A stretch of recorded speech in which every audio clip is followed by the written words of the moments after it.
different kings, who's also kings from the different nations. We now proceed as we are galloping and trying to gain more time has been mentioned today as well. To welcome to the podium, he must be there. President Jakaya Kitwete, the President of Tanzania. As you all will remember, our movement had a home in Tanzania during the tough and dark days of our struggle. Tanzania is one of those countries among the frontline states that offered sanctuary to our movement and to our leaders. And President Nyerere, as we all know, was the leading African leader who championed the liberation of various countries on the continent, and countries like Tanzania and many others sacrificed a great deal, almost stopped their own development to ensure the total freedom of all other countries that were still struggling against colonial rule. Tanzania stands amongst those countries that we hold in highest regard, and it is for that reason that we ask President Kikwete to come forward and pay his condolences to President Nelson Mandela. Umkhonto was seized where the military wing of the ANC operated from Dar es Salaam. Chris Hani, who was later murdered, operated from there in Dar, which is why this reference to Tanzania and its importance in the armed struggle. Your Excellency Jacob Zuma, President of the Republic of South Africa, Deputy President Halima Motlanthe, Mama Glasa, Michelle, Mama Winnie, members of the Madiba family, Your Majesty, King of Lesotho, Your Royal Highnesses, Excellencies, Heads of State and Government, and of Ministers, members of the Diplomatic Corps, and representatives of international organizations, fellow mourners, comrades, and friends. I bring with me fraternal greetings, as well as greetings of solidarity from your brothers and sisters of the United Republic of Tanzania. They've asked me to convey to you our deepest condolences to you, Mr. President, to the Madiba family, and to all the people of South Africa on the passing of His Excellency Nelson Rolihlahla Mandela, the first black president of the new South Africa and the former president of the African National Congress. The people of Tanzania would like you to know that you are not alone.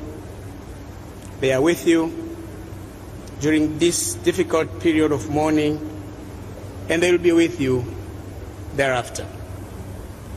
They are saying your grief is our grief, your loss is our loss. Nelson Mandela was our leader, our hero, our icon, and our father, as much as he was yours. The people of Tanzania have lost a great friend. The people of Tanzania have lost a great comrade in arms. Comrades, President Mandela had a long association with Tanzania. It dates back to the times of the struggle for independence and liberation here in South Africa and in Tanzania.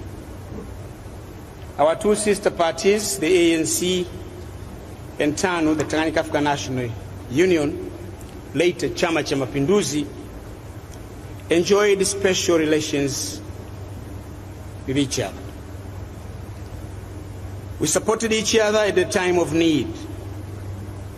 It was no accident, therefore, that after the ANC decided to take the struggle to the next level and formed the armed wing, Umkhonto Esizwe, after peaceful means seemed to be futile, Dar es Salaam was Madiba's first port of call in January 1962.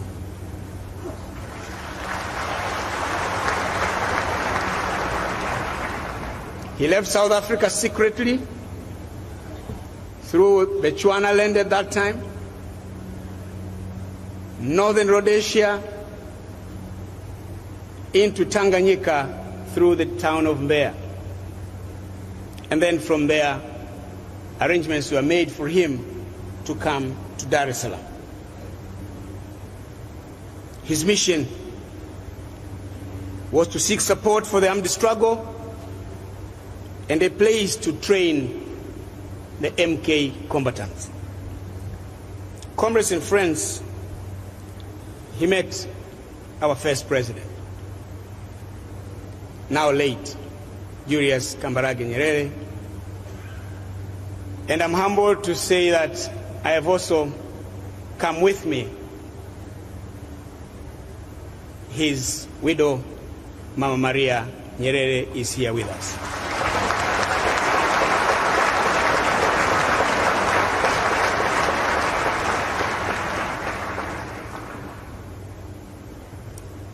Indeed, this visit of Madiba was later to become a landmark event which had the profound effect in changing the course of history of this great nation, culminating in the fall of apartheid in 1994 and the birth of a new South Africa. Though at first President Nyerere had some reservations or hesitations in his discussions with Madiba about when and how to initiate the armed struggle, he accepted Madiba's request and provided members of the MK both permission to live in Tanzania and places to train. I'm sure the ANC and MK veterans gathered here,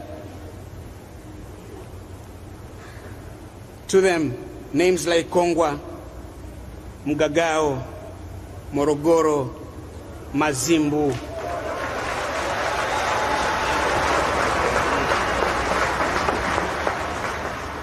and Ndakawa sound familiar. And when we mention them, they may even rekindle the nostalgic memories of the life they lived in Tanzania, sharpening their tools and skills of defeating apartheid.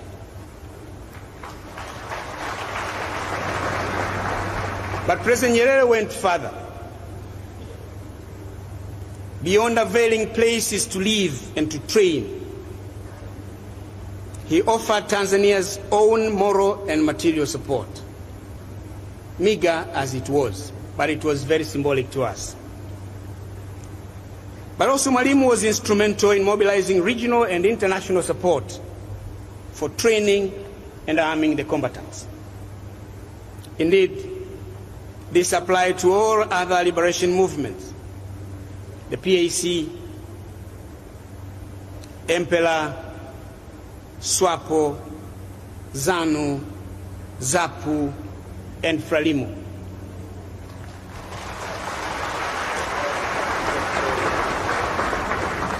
Besides that, Tanzania was generous enough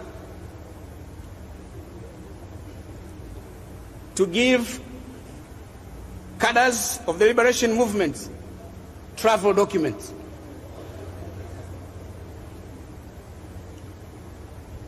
Passports and all that what is needed. And when necessary, some of them assumed Tanzanian names.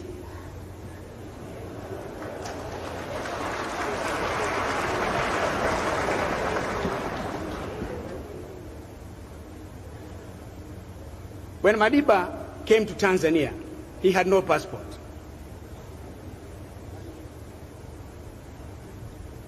But from Tanzania, he was going to Lagos, to Accra, then Lagos, and Addis Ababa. He was given a Tanzanian travel document.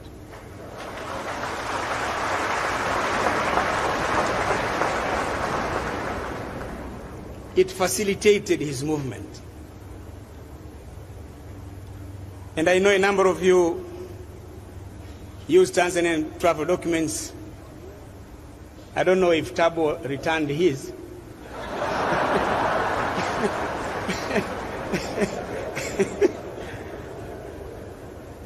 Comrades and friends,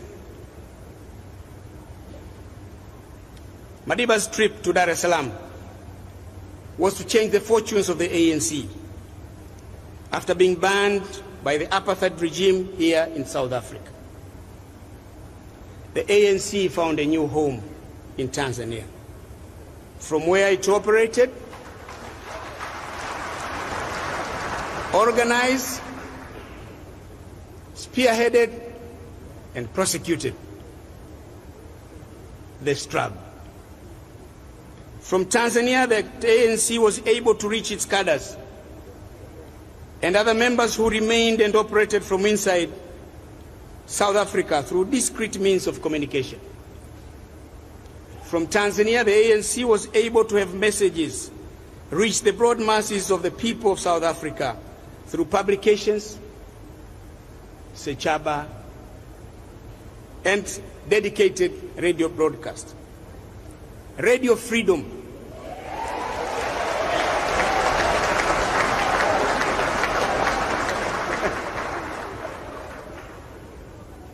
broadcasted from Dar es Salaam. As a matter of fact, the government of Tanzania had built a special radio station for the liberation movements. The ANC was able to get back the voice that was denied to them by the apartheid regime. Comrades and friends, there is another interesting thing about Madiba's first visit to Tanzania in 1962, which I would like to share with you. In order to keep the visit discreet, he did not stay in hotels. He stayed at a home of TANU's treasurer, who was then the Minister for Commerce and Industries, Mr. Santarabi Zephaniah Seroswai, who is now late.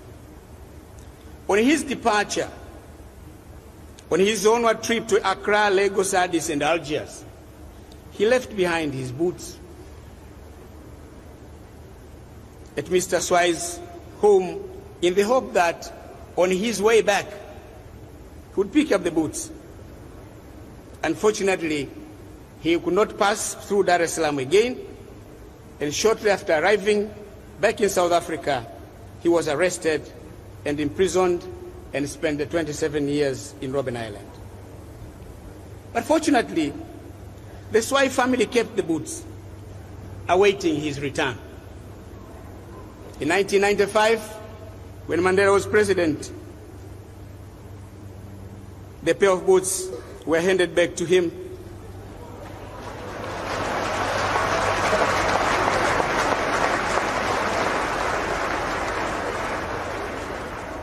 By Mrs. Vicky Siloswai, the widow of the late Siloswai, who died in 1994, shortly before Madiba became president. I have brought Mama Vicky Siloswai with me to bid farewell to their special guests and friends.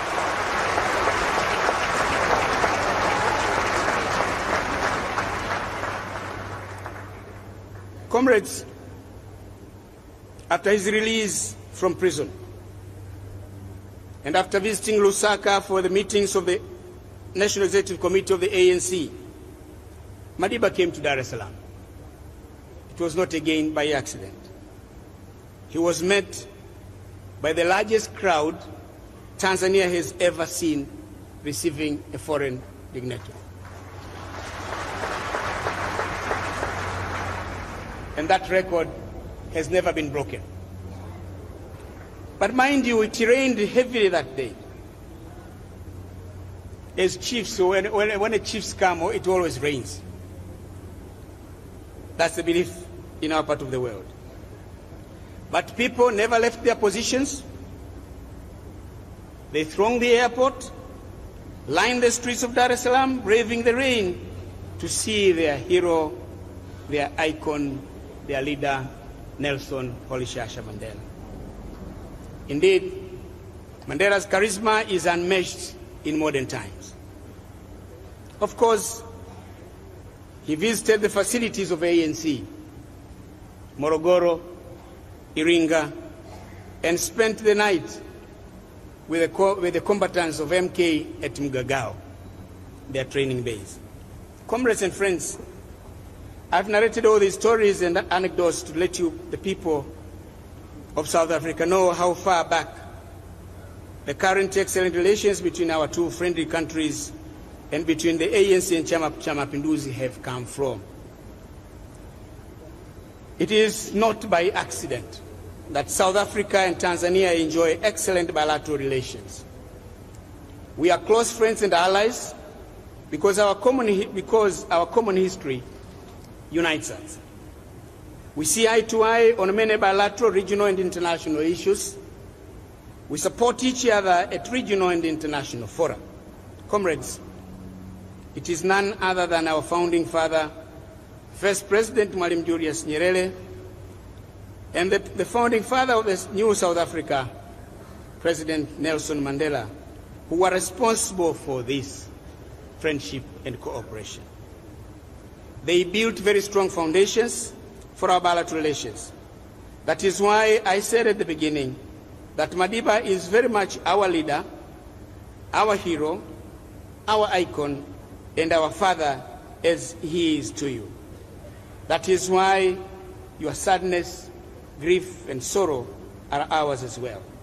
That is why we also join you in celebrating the life of this great man. Comrades and friends, as we mourn the death of this great man, let us recommit ourselves to continue to strengthen the excellent relations which are so happy to exist between South Africa and Tanzania. Let us also continue to work closely together at regional and international fora to advance his ideals for a strong SADC, a vitalized African Union, and an effective United Nations bold enough to fight injustice, to fight for equality of all nations and all peoples. And let us fulfill his wish to see developing nations working together in unity and solidarity in pursuit of their rights and in their quest to lift themselves from poverty and prosperity.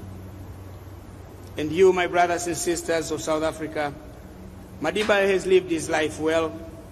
You should live his legacy. He has left behind a vibrant democracy.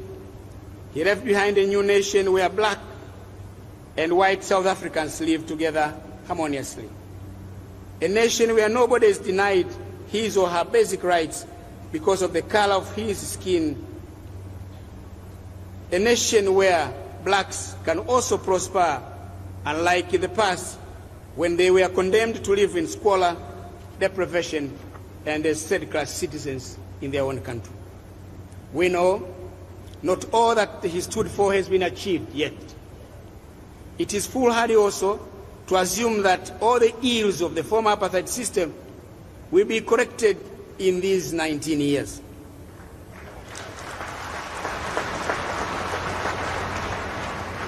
Nonetheless, a lot has been achieved, although much more has to be done. The ANC government is doing it.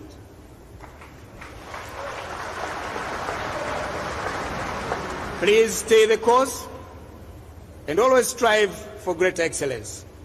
Remain united as a people and remain united as a nation. This way, you will honor this great statesman, this great son of this soil, in a manner that he would be pleased if he were alive.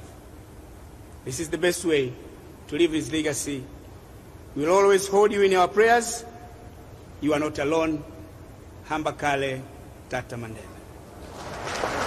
Jakaya Kitwete, President of Tanzania, speaking and relishing, describing the role that Tanzania played in supporting the armed struggle, not just in South Africa, but in other parts of Africa, in Zimbabwe and Mozambique among them.